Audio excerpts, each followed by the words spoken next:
This is Megan Griswold. I am thrilled. Peer pressure, come on! Yes! Author of the Book of Help, Memoir and Remedies. I've been watching her make her way across the country, back and forth, getting her work promoted. It seems like you're kind of really working hard to get it out there, and it's getting wonderful reviews and great traction. I found that the book, as I was reading it, was quite funny, which is nice in a memoir. And I'm just really excited to have her. You can read about it in the back. I don't want to give too much information about her, so she's just here and ready to go. But thank you for coming to our readings, and let's welcome Megan.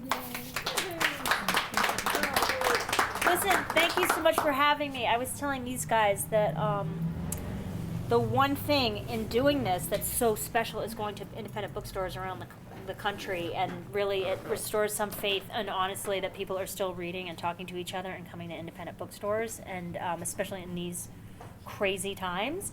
It's been, and seeing what community they still bring in, and really unexpected places have been the best, so far, and they're not, randomly a sleeper town outside Vail. It's called the Bookworm in Edwards, Colorado. Had a great crowd. I was like, what are, who would have guessed? I wouldn't have been I must have the Bookworm, So thank you for being here and being interested.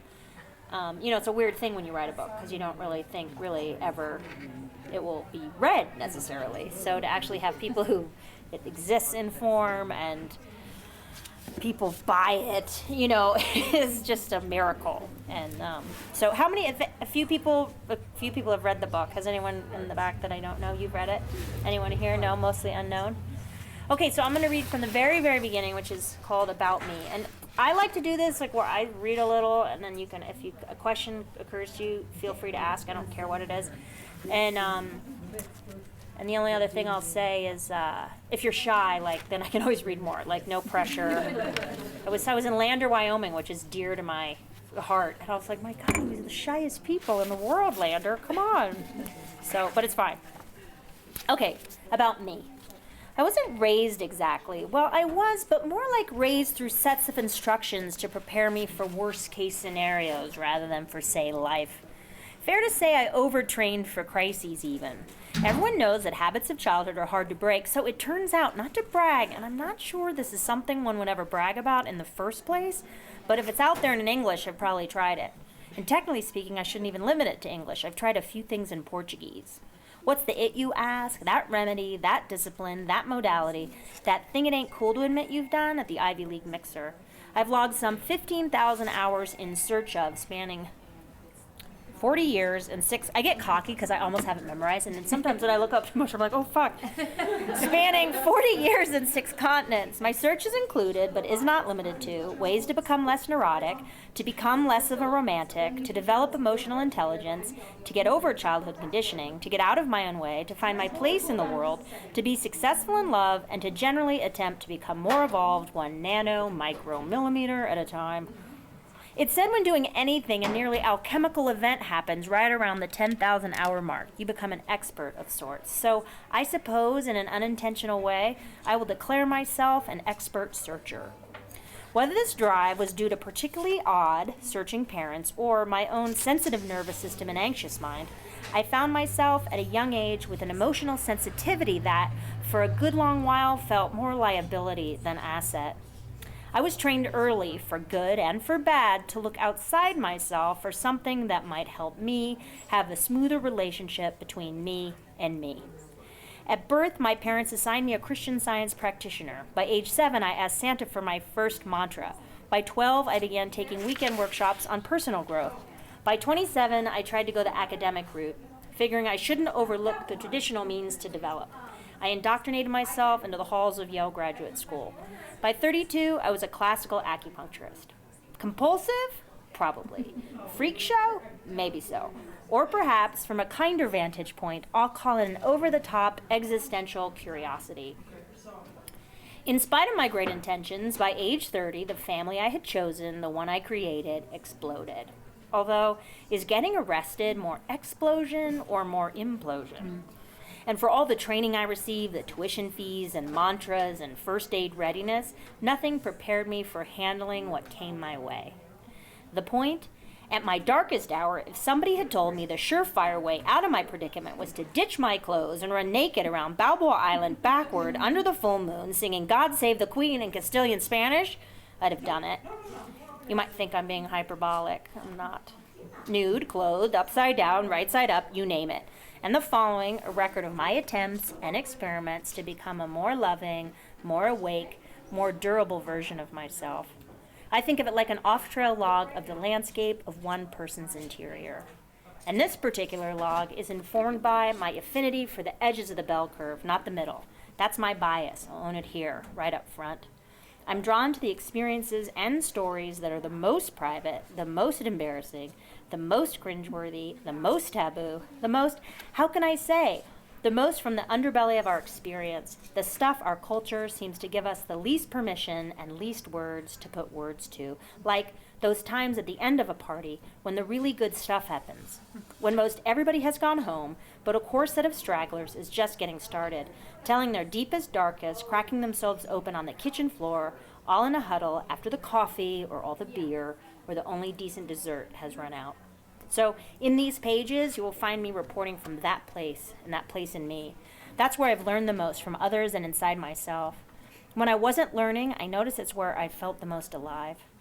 I hope to add in some small way to the great canon of experience where, for one reason or another, the unsayable was suddenly okay to say. If you're anything like me, you could use a little more of that, a little more breathing room to make life more bearable, more true. So, my mother was a librarian and a bookseller, so I like doing this and saying, this is what I call the terrain. So this is the types of experiments. And I tried to do it in a way where the font's different enough so it didn't make your eyes want to roll to the back of your head or go unconscious, because I look at it, it makes me want to, roll my eyes to the back of my head. And if it's something kind of small, my one friend wanted me to code it, it means this, if it's that. I was like, oh my God, I'm never going to get this done. But if it's in smaller letters, it probably was less important to me, like raindrop therapy. Do you guys know what that is? No. That's where they just take a ridiculous amount of essential oils and dribble them all over your back in some mystical, magical way that then is just for you, and then you'll grieve or, whatever's going to happen. But then it makes you very, very smelly because they don't hold back. Raise a field mouse as your own. That's an actual chapter. That's why there's a mouse. And this is actually a mouse, but I think it looks like a rat. And they let me have so much say about the cover that by this point, for me to go, look, ratty nose, I was like, because it was a cute little deer mouse, and I was like, what is that? It was terrifying. We're in Boston, Anyway, so that's the terrain. And I think I'll just do one more thing from the beginning, which is what I call, someone told me that the way to write fiction, and I think this is true of nonfiction as well, is all you have to do is create a couple of characters and then apply pressure to those characters and see what they do. And that's plot, And memoir, you just don't have to create the characters or the pressure. It just sort of happens. And then you write about it. So I consider this the inciting event. And then we'll just jump wherever around in the book. So this is chapter 0.75. Stephen and Andrea telephone readings. I've just talked about them the chapter before, but you'll get plenty of information on. Has anyone ever heard of them? Stephen and Andrea Levine? He recently died, but she's still alive. Purpose. Or does anyone know Noah Levine from Against the Stream? Or he's like a big deal in trying to do Buddhist recovery stuff. Anyway, he's their son. Or he's Stephen's son, but he wrote books called Refuge, Recovery, and Against the Stream, and Dharma Punks. Purpose, one step further. This is the form of the book, by the way. It's sort of like every chapter is a therapy, and I remember loving Bridget Jones' diary. If you guys remember, she would chart, if you read it, how much she weighed and how many cigarettes she smoked. And every other crazy thing she was charting. And I just thought you could just read that book straight through, just the beginning, and that's a whole narrative. So I copied her. Helen Fielding, not Bridget Jones. Purpose. One step further, to study and discuss the book with what I call my designated spiritual friend, Denise. Duration. These can last hours. Equipment needed. 2 phones. Age, 30. Cost, free. Location, Bellingham, Washington, me, and Wyoming, Denise. Denise and I are on the phone yet again, reading aloud from Embracing the Beloved. It's dark outside. I sit in Tim's. You'll find out that Tim's my husband. I sit in Tim's in my new old house, largely empty, minus a bed and a dresser or 2. We're still moving in and don't own that much furniture. Tonight, I wait for Tim to return from a business trip to Colorado. He's helping some organizations get on their feet. Tim and I met in Patagonia on a semester-length wilderness training program I took after graduating from Columbia. I had waited tables at a Berkeley, California microbrew pub and saved all my tips for the tuition in a pretty white box I hid in my pantry. It was worth every penny. I fell not only for the wilds of Patagonia, but my first real love. Tim is kind, and not just average kind, like exceptionally kind and handsome. Not just regular handsome, but this humble, shy, strong, tall, perfectly coiffed with a hint of disheveled, sun-bleached, blonde-haired, all-American meets aquamarine blue eyes kind of handsome. And not just regular smart, but Ivy League, got accepted everywhere he applied smart. And not just polite, but sweet, old-school New England beyond gracious polite. He's the most grounded, generous man I've ever met. We once played that game, Would You Ever? And the question was, if you could save an endangered species by spending a year immobilized in a full body cast, would you? Not only was his yes emphatic, I thought we might soon be shopping for splints, plaster, and bandages. I really did. And he's kind of he's like, yes, of course I was like, okay. And he's kind of a late bloomer like I am. We followed each other around ever since, from Chile to graduate school.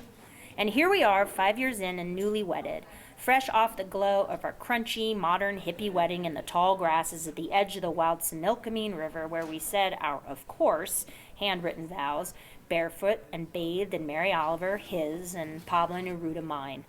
All hay bales, riparian and northwesty, surrounded by our friends and parents and respective older sisters. But tonight, while I wait for Tim in our little salt box house, Denise and I do what we do frequently, examine our relationships as if the men in our lives are mere case studies, rather than actual human beings. We'll often violate any confidence in the couplehood if we confidants think it will help us get to the bottom of it. We analyze our men, dissect them, hoping to make sense of this life stuff, this love stuff, never realizing that this, too, can take us further from our partners, turning them into objects. But we pat ourselves on the back and call this intimacy, as if talking about it is the same thing as doing it. So Denise and I are deep into hour 2 of our little impromptu intimacy phone workshop. I read my favorite bit. The distance from your pain, your grief, your unattended wounds, is the distance from your partner. Whatever maintains that distance, that separation from ourselves and our beloveds, must be investigated with mercy and awareness. The mind creates the abyss, but the heart crosses it. God, that's brilliant, I say. I'm sure I tear up. So the less afraid I am of my own pain, the closer I'll feel to Tim. I love that idea that the heart crosses the abyss our minds create. God, that's good. And I love that. I need a Kleenex. I'm sorry if there's one around. I'm a little bit sick. I'd be like, sorry. God, that's good. And I love that word beloved. I want to start using it. My beloved. And so it goes. We cry over how gorgeous it is, how sensitive and deep and misunderstood we are. And thank you so much. You're very welcome. And in turn, how much we misunderstand our partners. We say our I love yous and hang up. The world's problems nearly solved on the phone tonight. Maybe tomorrow we'll redraft the Palestinian peace accord. I expected Tim home by 9 p.m. Now it's 10, then 11, then 12. I start pacing our dark house in loops. This isn't like Tim to be late, let alone not call. To keep myself occupied, I watched Jay Leno interview Hugh Grant. The last time I saw him on the show was following his arrest for getting a blowjob from a prostitute with an exotic name, and everybody asked, why in the world would someone want to get a blowjob from Divine Brown when he had Elizabeth Hurley at home? And now it's after 1 a.m. and I get a phone call from Tim. He tells me he's in jail. As in, jail? Jail, he repeats. I was on my way home on I-5 and saw a woman stumbling by the side of the road near our turnoff, and I stopped and offered to let her use my phone, but then the police saw me and thought the whole thing looked suspicious, and I got arrested. And I think, helping a woman stumbling? With him, possible. Tim, are you telling me the truth? Because you know you can tell me the truth, I can take it. I speak calmly and clearly, I mean it. Yes, I'm telling you the truth, he says. I offer to start making calls for assistants and attorney friends. We're nothing if not annoyingly overeducated with similarly annoyingly but loving overeducated friends. But Tim refuses the help. I'll be fine. I'm fine. Don't do anything, he says. But how will you get out? Is this your one phone call? Do you get another phone call? Or is that just the movies? I don't know. I'll be fine. I'm fine, his voice firm. I make those calls to trusted lawyer friends anyway. I call my mother too. Despite it being the middle of the night, I know she will answer and can snap to full consciousness on a dime, no matter how deep her sleep. I need to help and harness more help where I can. My mom adores Tim. She will help me think this through. When Tim and I hang up, I head straight to the bathroom. Without going into too much detail, it turns out there's some truth to the expression having the shit scared out of you. I spent an impressive amount of time there over the next 7 hours. I keep thinking about embracing the beloved. I pace our nearly lampless, furniture-free house through the night, hoping the phone will ring again. It doesn't. After dawn, I get a call from a strange female voice that tells me I can pick Tim up at the jail in an hour. I put together a goodie bag of sorts with a snack and a warm, wet towel so he can wash up. When we imagine the geography of our cities, we don't often imagine where the jail is. But it's usually in the middle with other civic buildings. So while I'm not sure where the Bellingham jail is exactly, I do know where the library is, as Tim and I had taken my mother there for her to compare it with our family's other favorite city libraries just that week. In our family, books were sacred and given far more easily than hugs. Reading aloud a good book was far more natural for Mom than maternal touch. So a good library? Fantastic.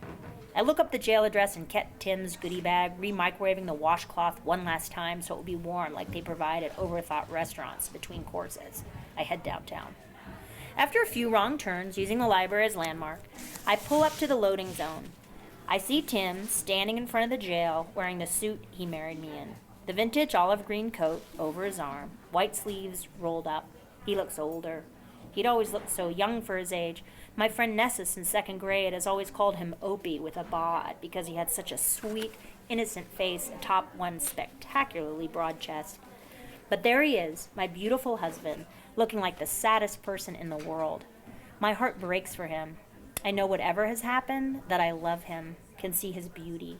The way he steps into the car with a certain extra quiet self-consciousness, a certain asking for permission.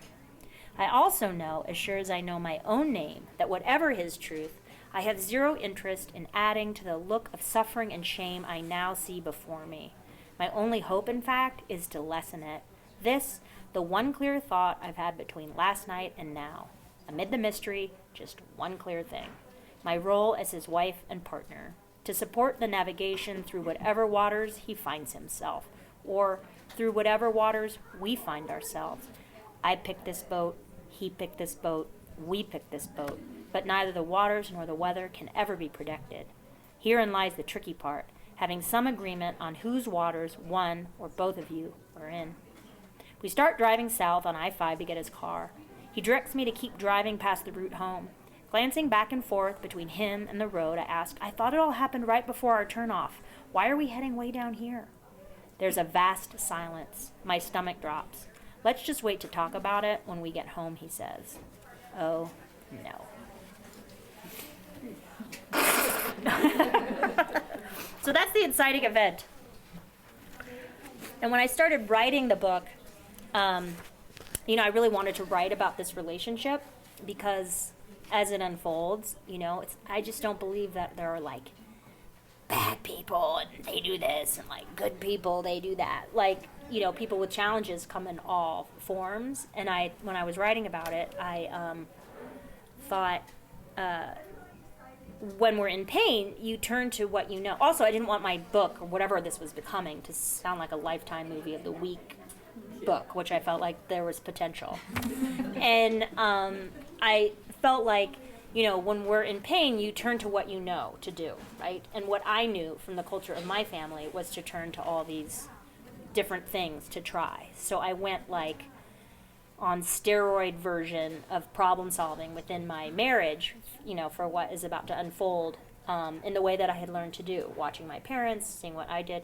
And so it was a twofold project. And like I wanted to commentate around the way we digest alternative experiences, because often when we're doing them, it's when we're in a real challenge and we're not necessarily at our best or most discriminating. Someone just says, I know this guy, I'd be like, fantastic, when can I see him? You don't know if they're wonderful or smart, you don't know what their bias is, So there was that part of it, and then there was also the desire to tell that story, so. Not that anyone asks that question, but that's often a question, Why did you write the book? Does anyone have a comment or question? Yes? I just have a request, if you're going to read about your childhood. Yes. I think it's great. The one about colors. Uh-huh. It shows like your whole family, how they're into, how you... The color stuff? The Sure. color stuff. And then the other one is getting your mantra, and you and your sister. I'm tempted to read the one about going to the 6th day, though, because this woman here, we experienced this crazy thing together. Which would you prefer? I will read the colors, and then maybe I'll read a little bit of the other thing. By the way, what? We'll stay. Oh yeah, you're like, Jesus. If you could have only decided, we wouldn't still be here. Can we just skulk out the back? Okay, I will read the colors. I like the color ones. Shouting the colors, right? Yeah. Yeah. Because there's also They color. tell you what your color is. Oh, that one. You want not when we're yelling colors at each other. No, not that one. You want the okay. Where you're really As young. families do. Before you read that, though, Yes. is there one of the things that you've done that you felt like helped more The than most? anything? Yeah. First of all, I think it's sort of like a stacking process in that you sometimes credit this thing that's really maybe perhaps is the highest quality, but it also came on the shoulders of a bunch of things you potentially did before. And sometimes the last thing kind of gets undue credit, where a lot like you go to see a body worker and you saw 7 okay ones and then one really great one, but you'd kind of been set up. But I have a bias probably towards Hakomi therapy, which is a body-centered type of psychotherapy. And for people like me that are highly verbal, I find it cuts out a lot of the jibber jabber. Like, when you go to therapy, if you've done any, it's like the last 10 minutes you get to something wonderful, but you wasted 50 talking about whatever. And I feel like with Hakomi, the whole hour feels like that at the end. I'm a big fan of ayahuasca. I found to be very useful, and I'm very biased about how it's done, and I have strong opinions about that. It sounded so good in the book. Yeah, it sounds amazing. If we have time, we'll read a little of that. And can you do acupuncture on yourself? I have. I broke my nose, and I was in Mexico, and where I was in Mexico, they said, oh, well, the grocer is a doctor. Go there. And I was like, hey, can you maybe help? And he was, yeah. Visiting doctors as soon as you get somewhere. Yeah. And, And I think I have an extra contact lodged in my eye, and her fiance is a doctor. And right before I got here, we're trying to fish out possibly an extra contact. So that's my welcome to not being a very charming new friend of her fiance. Please look at my eyeball. No, but so I went, and he was like, "Oh, I don't think it's broken." Well, no, he said he thought it was broken. He said he couldn't deal with it. So to go to La Paz, and I thought, I'm going to be sick because I was so nauseous. So like if it's first aid, no, this is this doctor in La Paz, like outside of La Paz, in Pescadero, near Todos Santos. And so for not throwing up, you can do first aid on yourself, basically. But you can't really take your own serious pulse that you do a really long treatment, So I've done that. And for trying to stop vomiting with the flu, that helps. But it's like limited. Push on here for a headache. This is Chapter 5, Color and Past Life Reading. Purpose: to find out the auras and past lives of our extended family. Duration: a series of readings take place at our house. Equipment needed: psychic aura, people say. We each have an aura that radiates roughly 12 inches beyond the body, with a preponderant color. As for past lives, they say we each have had many lives, and that some people on Earth can read them. Have many people have their past lives read in here? Age 8. just to repeat that, relationship status depends on which life we're talking about. Do fairies have relationships? Cost, no idea. Grandmother Deanie, that's my dad's mother. Grandmother Deanie footed the bill. Based on contemporary knowledge of psychic fees, I bet the psychic got a few $100s. People shuttled in and out all day. Humiliation factor. That's the thing I like to assess most, is like how humiliating one of these things is, because no one ever says that. Like, just how embarrassing is what I'm about to do. Is it? Humiliation factor. The entire family's doing it, so barely any, but we aren't shouting it from the rooftops or anything. Location, our house. Hey. There's a line forming up the stairs past my room. Mom and Dee Dee have made a whole day of this for our extended family on Dad's side. I have a lot of relatives, we Northern European mutts, 3 aunts and 15 cousins. Not that everyone's here, but it's a good showing. It's like voting day, but with each cousin waiting for a turn to enter the den instead of a booth. Mom has put a whole spread out replete with nibbles and fruit, so it feels more like a party. Despite not having a lot of parties, we of the David and Joyce Griswold clan kind of keep to ourselves. Mom knows how to make people feel welcome and is always genuinely interested in her guests. Our dog Chumley is known to have gotten a few paws in some of Renee's, that's my sister, Renee's and my birthday cake, so I'm to monitor the back door to make sure it's closed. I head out with Chumley to think. I just had my turn with Nancy, our aura and past life reader. Someone came to a reading and they were like, is that Nancy Tappy? Like they knew this actual psychic. I was like, yeah, that was her name. With Nancy, our aura and past life reader. She is large, gray-haired, and I privately suspect in love with my aunt. Nancy's teaching my Aunt Gladdy to see and read auras too. Nancy wears a purple blouse with fan-like arms to either make room for her girth or to conjure a large winged mammal. Aunt Gladdy has a build like Nancy's, but with a masculine twist. While Mom is tiny, Dad's sisters are taller and larger, so when Aunt Gladdy laughs, her belly shakes. She always sounds about 2 minutes from expiring. I suspect it's all her cigarettes. But to the readings. My mother and father had been lovers in the time of the pharaohs. My father left Egypt to travel with Moses. Mom stayed behind as a slave. Their timing, Nancy said, was a bit off. Dad had to follow his teacher, the aforementioned Moses, and Mom felt loyal to her Egyptian queen. Mom says Dad going off to follow Moses sounded like him, being game to cross the Red Sea and all. I had some trouble picturing him with a beard and dusty sandals and a gunny sack robe. He was more of a close-shaven, properly combed, suit and tie kind of guy. And he didn't smell dusty. He smelled like the metal of oil of a machine shop. Red Sea or otherwise, she says, he gets very excited about his next big idea. Mom isn't as into taking risks. That's one of the things they talk about in their chairs. They pretend like they aren't trying to change each other, but I know what it sounds like when Mom or Dad is upset with me, and they often sound just like that.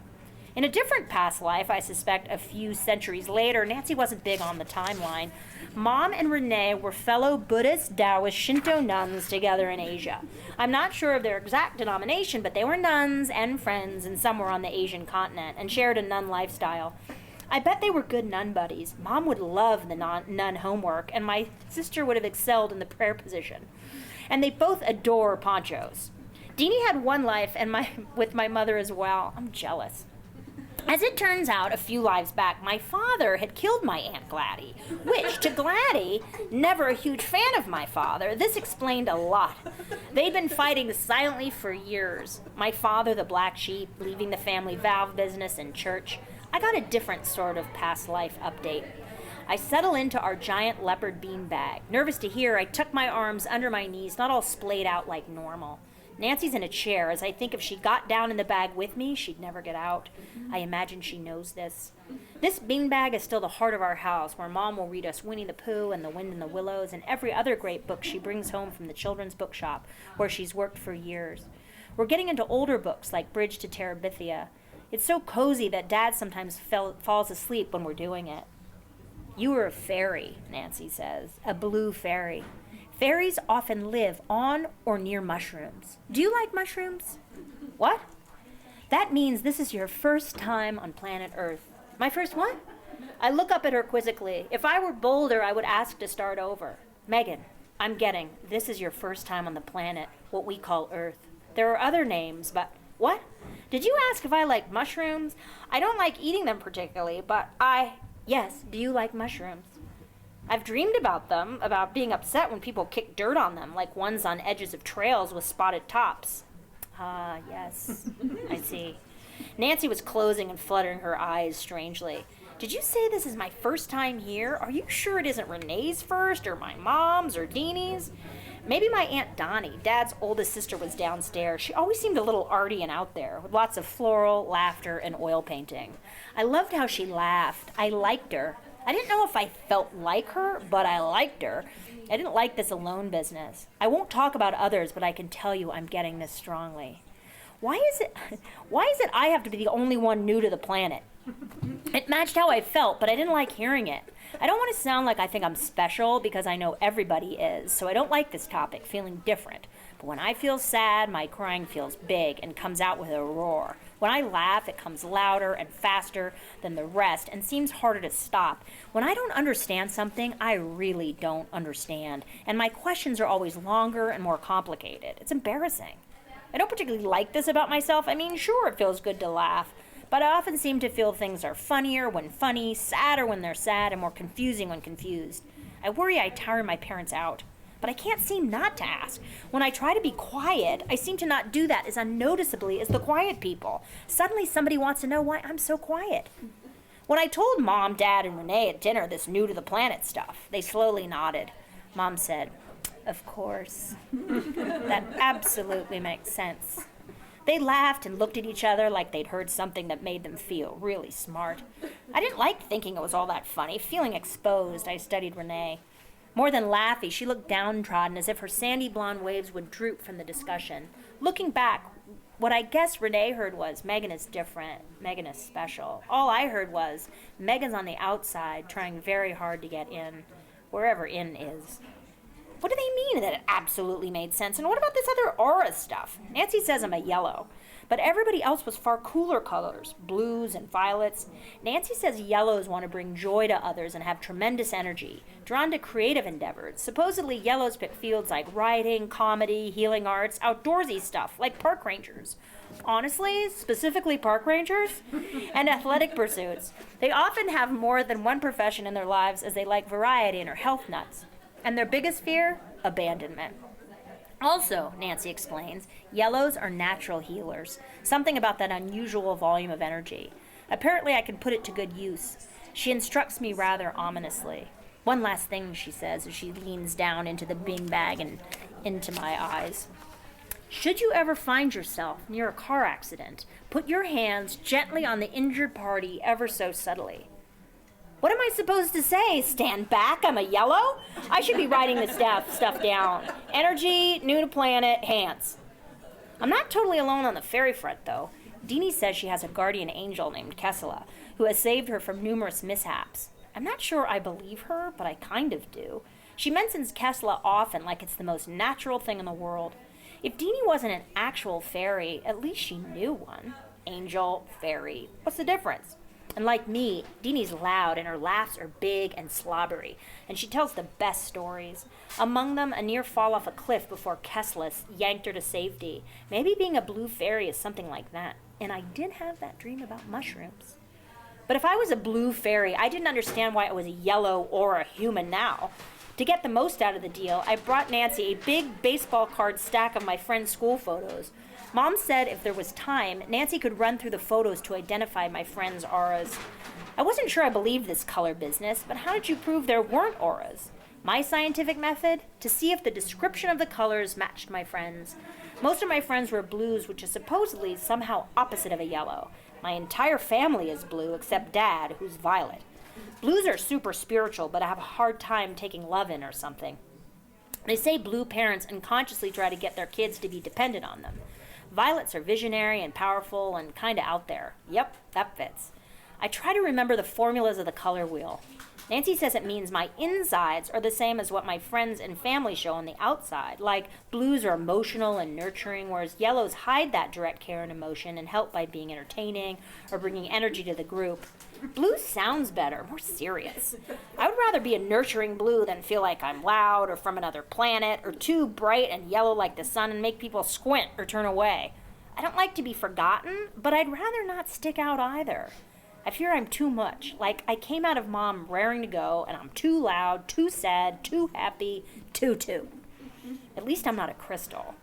Grandpa Don is a crystal. Crystal is like no color, which is bad. Nancy told Deanie that Grandpa Don is in denial of his color, which makes him crystal somehow. But apparently there's a cure for it. Deanie makes him sleep in pink sheets to compensate. Swear to God, she made him sleep in pink sheets. Thank you. How old were you? 8. It's just, so summarize this. This is the situation I find myself in. Yeah. Yeah. Does anyone have any comments or questions or criticisms? I love the mantra thing too. Do you ever think about how that might have influenced your decisions later in life to be like, to go to the wilderness school and Totally. be a writer? And Oh, you mean the yellow thing? Yeah.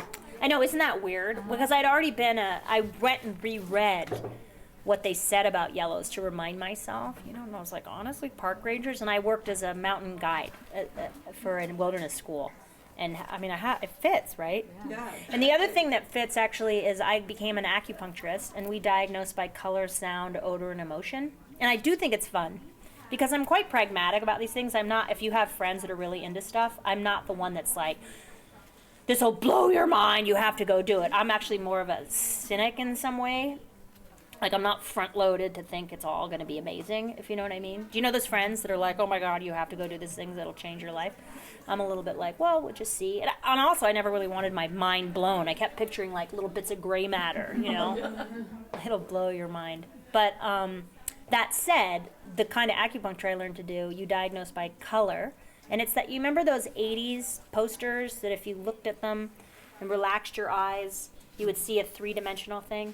Well, when you're diagnosing people, you have to look at them like that. They call it trainer state. You kind of just sort of like zone out.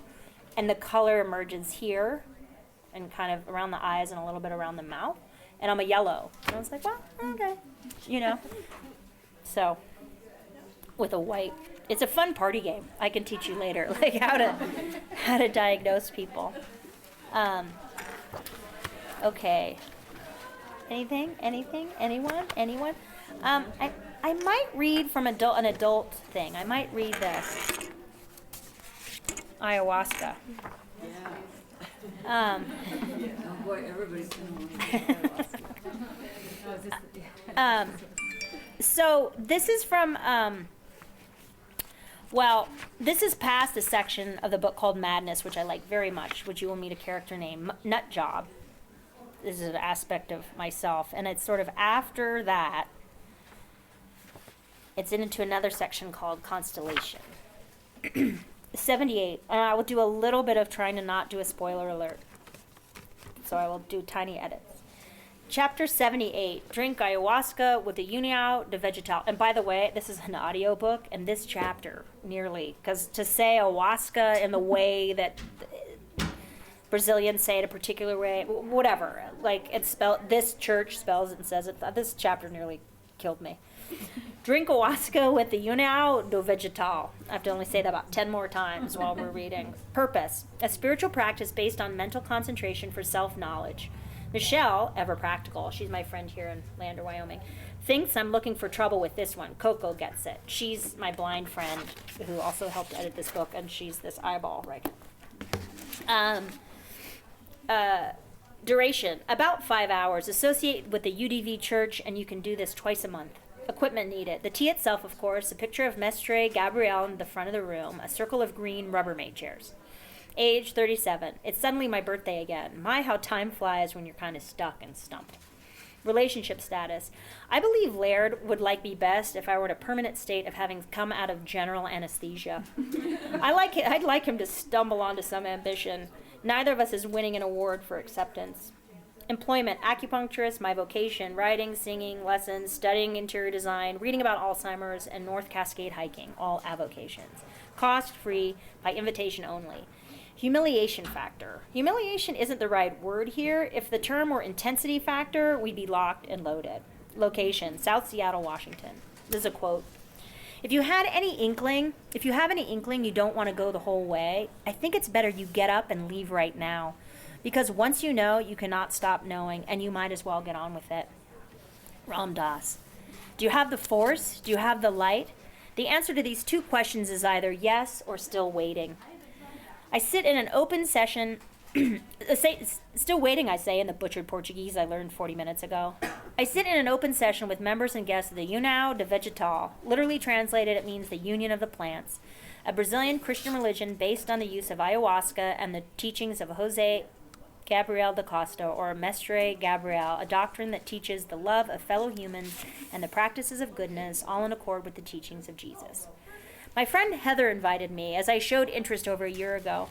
When the Supreme Court upheld the UDV's right to drink their tea as religious sacrament, a Harvard professor testified that he made it his business to educate himself on every psychoanalytic tool available, and that from his experience, ayahuasca was the single most powerful. If that's the case, I'm in. I mean, I hear the stuff can make you sick, but what's a little nausea compared to one of the single most powerful psychoanalytic, psychopharmaceutical tools one can legally take? I'm no Timothy Leary, but I'm on some sort of a quest, which I share with the group in the classic sharing circle. I'm still stuck. I do most of the things one does for balance: exercise, care for clients, eat healthily, have creative outlets, etc., but inside, some places in me are stuck. I'm going to skip this little part right there. I'm stuck. Just assume that I'm stuck. If I had to drink tea to let go of the man I married, to whom I couldn't quite commit, or to the laird I couldn't quite commit, and who couldn't quite commit to me, well, then drink I would. The only person who could make these changes was me. To unhook from Tim's business, to let Laird go, to accept my mother's illness, and my father's return to Christian Science and a whole new life.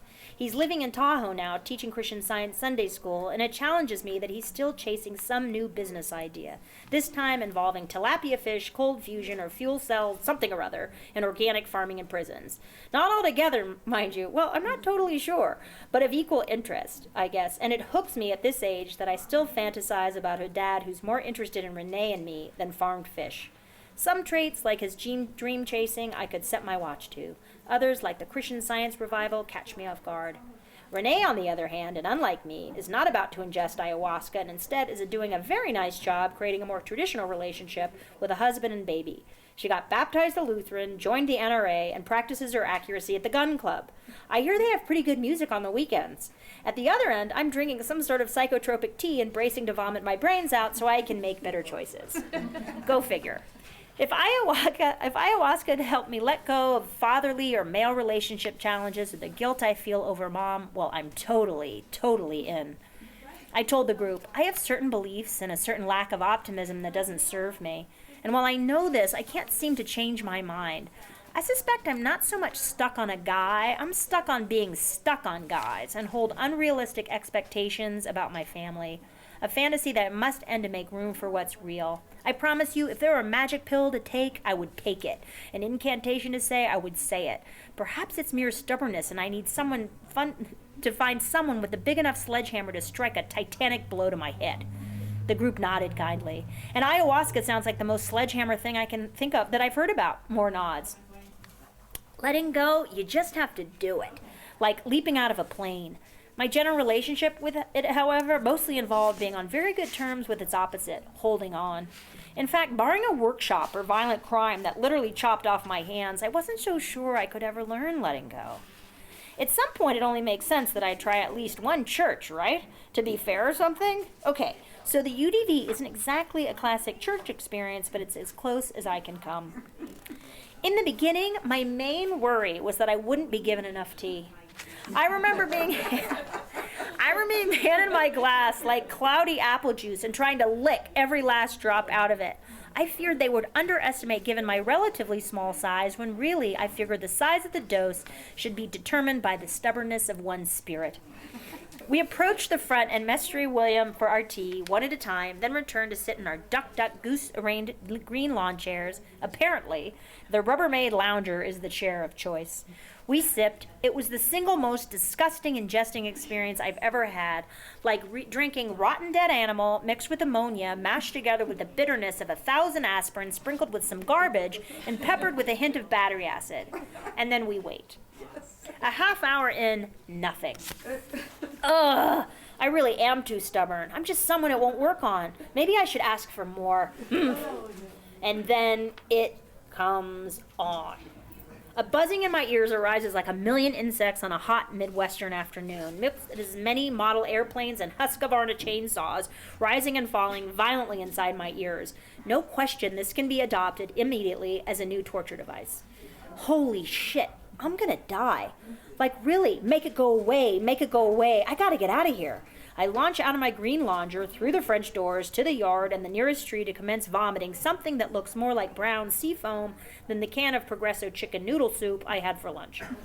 For the next 5 hours, I alternate between unabating nausea and vomiting mixed with a high-speed tour of the emotional, not the positive, underbelly of my life. Heat, buzzing, throwing up. Between wretches, I kick myself for jumping in so blindly. Michelle was right to worry, but all I can do now is hang on. Experienced UDV counselors support the guests. If you feel like you're going to be sick, you're encouraged to vomit outside. So most of the guests have exploded into the yard while the haunting Portuguese prayers continue to be sung right inside the doors. They're like this, like they're super intense. One guest, all in white, shuffles in the courtyard like a fast-moving penguin in a lockdown ward with a load in his pants. At the moment, this big guy is unaccompanied, but this UDV group is organized enough that in moments a counselor will come to his aid. I see Heather's boyfriend, Arthur, ass up, moaning in a flower bed. Arthur is a highly rational, sharp, witty tax attorney. I'm guessing this is his first bout moaning ass up in a flower bed. I myself have taken a great fondness to vomiting and rolling around in sap under a particular pine tree, the location closest to the French doors. I can't be bothered by the sappy pine needles stuck to my brown, juicy couture sweatpants. I keep trying to leave my tree, but mostly I can't move without throwing up again. Beautiful Portuguese prayers called by Mestre William continue to reverberate out of the session room. Guests in various positions continue to vomit in the yard. Who knew church could be like this? I still cannot move. Soon a counselor comes to encourage me to come back into the room. Her name is Erin. Megan, how are you doing? Somewhere between ass up and the full fetal moaning, I reply, That's all I can say. Vomiting has kidnapped my voice box. I know they prefer you to stay in the session room, but they also don't want you vomiting in the room. I'm torn, as I want to do it right. Even feeling like I'm about to die, I want to follow the rules. I'm so sorry, I eke out. Erin lightly rubs my back, reminded me of her presence when I can't look up, which is most of the time. She stays beside me for hours. Somehow I end up on the other side of the yard. I guess I crawled or rolled there, I'm not sure. No recall whatsoever. Erin offers me a rubber band so I'll stop puking on my hair. How long has it been, I ask. You're about 2 hours in, about 3 to go. Oh, God! I try moaning to see if it helps. Then a new position, a curled up roly-poly. My life and a whole string of sense memories rumble through like a train with a decided course. And not the good sense memories, the ones that remind me of the ways I grew smaller, not bigger. You're doing fine, Erin says. This woman is a saint. I know Erin is battling stage 4 cancer, and even with all that, she chose to spend her Sunday this way, to help people like me. Imagine what it would be like to completely fall apart, like completely, to be irrationally, vomitously, unpopularly, emotionally overextended so extensively that you can't be polite or together or conscientious or insightful. And that then this person, this stranger, seeing all that, comes to your aid. I was exactly all those things, and Erin never left me. Meanwhile, the Clockwork Orange version of my life keeps barreling through me. You know that part where they put toothpicks under his eyelids or something so he can't not look at whatever he doesn't want to look at? It's like that. Because of Erin, I experienced far more than a chemical brain experience. I will be in love with her for the rest of my life. If I had to get that sick to experience such patience and kindness, I'm the better for it. Kind women to help me out of the holes I take myself down with undependable men. I'm starting to notice this. Erin has to help another guest. I hear her say to another counselor, Arthur's stuck on the toilet. Can you help him get him off? Tax attorney Arthur stuck on the toilet. After the apparent toilet triage, Counselor Darren returns and sits down next to me in the grass. Do you know what this experience is about for you? He asks. He's like this, like laying down like this. It's important to just not let this blast through you, but understand it for yourself and as much as you can. I nod. I do understand. Another hour passes, largely in Darren's company. Enormous, kind brown eyes above me as I continue on my runaway train. Aaron returns to ask, Mestre William would like to know if you could return to the group. Can you walk with me? Aaron and I take the world's slowest walk back to the room. I walk hunched with my hands on my knees. For all I knew, it took half an hour to walk what would normally take 10 seconds. After 5 hours and now a gradual return to earth, I hear the singer, here it comes the sentence that nearly broke me, Israel, Kawali Hawaiian version, Izzy, right? That guy that sings that beautiful Somewhere Over the Rainbow in the background. Mestre William asks us how it was. The appropriate answer is, Fue boa, gracias a Dios. Well, thanks to God. But upon sitting up to say this, I have to vomit again and run to the yard. So my reply from the pine tree is, Fue boa. Well, I can't get the last thanks to God bit out before I have to heave again. Gracias a Dios. Then William asked us to share our experiences. A heavy-set guy with a gray ponytail, rock band t-shirt, and rings on every finger goes first. During my session, I called and met with all my angel guides and communed with them. I can tell he's one of those spiritual experts guaranteed to rub me the wrong way.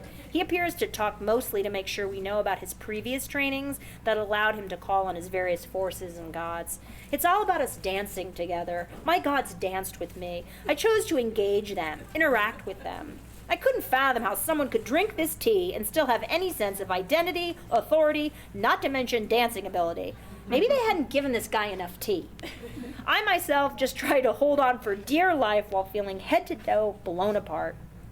So what did it do for me? First, I've come to realize that it's virtually impossible to talk about any experience all that accessibly when there is an urge to use the term life-changing. Largely because almost any person who would hear that, including me, tends to think you're a chucklehead, bought the snake oil, drank the Kool-Aid, or D, all of the above. Look, if having a completely normal life, maybe if I had a boat, or was a big skier, or loved to watch movies, or enjoyed having a beer with my buddies on the weekend while holding down a regular job, or had 2.1 kids and a dog, would have sustained me, believe me, I would have done it. It sounds lovely, really, but my ticket didn't get punched that way. Instead, I find myself spending my birthday vomiting my brains out. But what did the ayahuasca do? My theory, it's not just the one thing, but a combination of many. The tea is brewed for days in the Brazilian rainforest, highly ritualized, surrounded by people supporting the community and its making. When the tea is drunk, it's done in an intimate, safe setting. Nothing casual about it. The session director, trained to sense what people need, selects the prayers called, particularly for that group. And the overwhelming message of the calls and the music and the prayers, hold on, people. It might sound corny, but I have to say it. The message, love. Unadulterated, unconditional love directed to the goodness and the force and the light of each person. I have drunk the tea a few times since, and this is what I have figured out so far. It isn't the tea itself that unsettles me. It's the power and the intention of the group in combination with the tea. In subsequent sessions, every time I would leave the circle to vomit, I knew if I sat and waited the session out in the bathroom, I could ride it out no problem. But to re-enter the circle of participants with the music and the emotion rising like a cathedral, accompanied by this feeling of love in the room, that's what seemed to make me sick, as if my system had been trained to not take in too much love or a strong belief in my own goodness for fear I wouldn't be enough. It wouldn't be enough.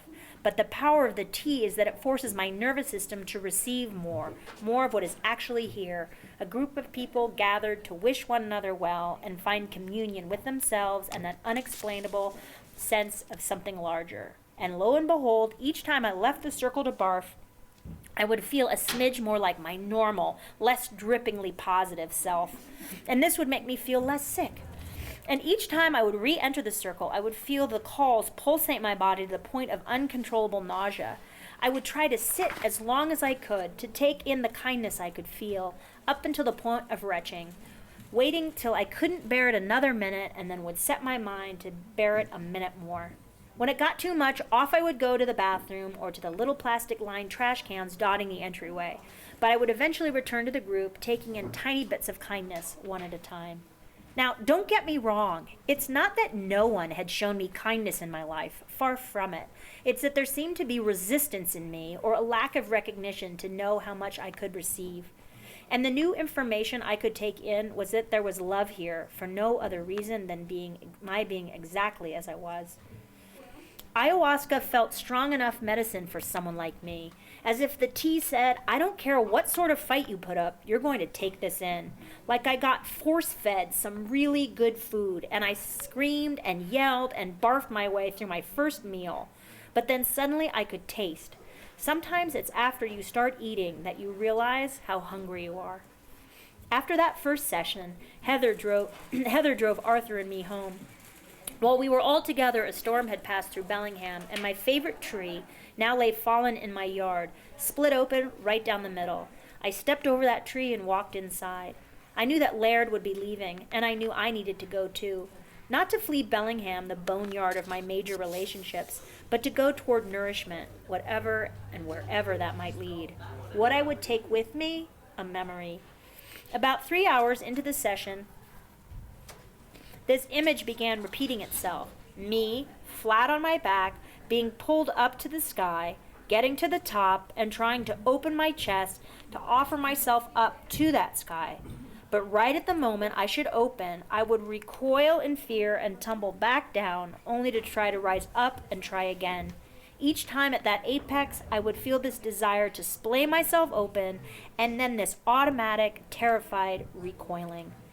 The best gift I could give myself or any of them, Tim, Laird, even my mother, would be to stop the recoiling, to rise up out of myself, to open my chest and take flight.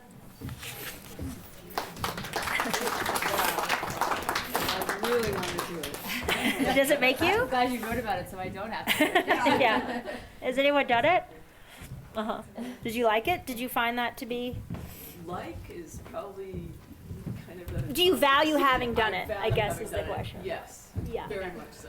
Yeah. Well, the thing is, it was like the one church I would honestly have considered joining to some, but I was like, Jesus, I'm going to have to do this twice a month. And they say it's an acquired distaste, so it actually makes you, it's grosser. It tastes grosser the more you do it. But they don't all vomit all the time. Like they can give somebody a ride to the airport on it, you know. I was like, that's not happening, you know. Anyway, so does anyone have any comments, questions? Someone who's read it, were you curious about anything? You know, I just, I really appreciated the humiliation factor Uh-huh. throughout. I thought that was such a nice kind of, because I think that there is a real component to this kind of work when you do it for yourself that you wonder, you know, how much do people really want to hear about it, or, you know, how much do people really want to interact with these ideas, and some of them can be a little far-fetched. You're like, do I really want to tell anybody that I like that kind of... You mean when you're in those things? Yeah. Be like, is this really something that I should tell people that I did? I don't know, you know? So I liked that kind of just awareness and the sentiment throughout the book. I thought it was just really beautiful. We had a funny, so a big character in the book, I don't know if she's big or not, but an important character in the book is my friend Coco. Her real name's Pam. She just thought Coco was like a cute name. I was like, okay. I told her she wanted to be also named Chestnut. I was like, no. But we both were going through these crises. So the book started because my best friend was basically going blind, and I started writing to entertain her, and she was like on her back listening to Outlander on her bed, literally. And so when we were both in acupuncture school getting trained, at the beginning of each thing they do a temperature reading where you'd have to go around the room and say how you were doing, and like between her blindness and my husband's arrest, like we'd get to us and Pam would be like, oh God, like there just wasn't enough time to like debrief the experience of losing your eyesight. You know what I mean? Be like, who's next? You know what I mean? Then we get to, you know, and then I wouldn't tell anyone what was going on, and everybody got, you know, and so I think of that often, that like a format that somebody opens up a can of worms. Like one of the chapters that got cut from here was I had a book club. I started a book club, and it was like the world's worst book club. Everyone was some kind of healer type trained. So we had like a Heller worker, a Rolfer, 2 acupuncturists, 3 acupuncturists, and then one innocent person that I invited that like had my job, and I was in grad school. We worked in a retail shop together. She actually wanted to come and read books, you know, anyway. And we had this one session where it was supposed to be the book. The first book we picked was The Red Tent.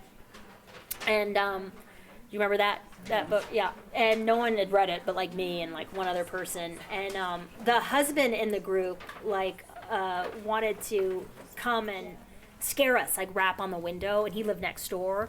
And when he got to the window to see what we were doing, where one book clubber was being rocked and weeping in the arms of another book clubber, like, he's like, he didn't even knock on the door. He's like, or what?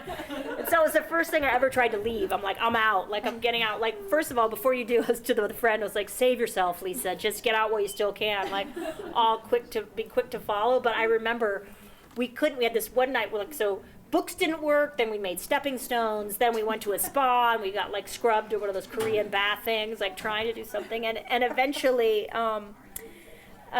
we had a session where we did the like temperature reading, and this one woman showed up late and everybody had said what their jam already was, and then she gets there and she was like she's sobbing and she's like, my roommate has drilled a hole in my bathroom and has been spying on me, you know, like, while I've been going to the bathroom. And we're like, oh, Jesus, like, we don't. And I remember telling my therapist, he's like, well, group therapy evolved because, what did he say? Because everybody in London, they realized everyone was having trauma from the bombs, and they figured they just that's how group therapy came to be. Because they're like, everyone has PTSD from these bombs going off.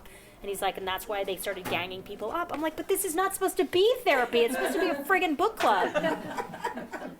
Anyway, so I always think of that, where she was like, and we're all like, we can't handle that here. Like, the camera, you know, like he'd been spying on her for a really long time. Anyway, so thank you for the kind words.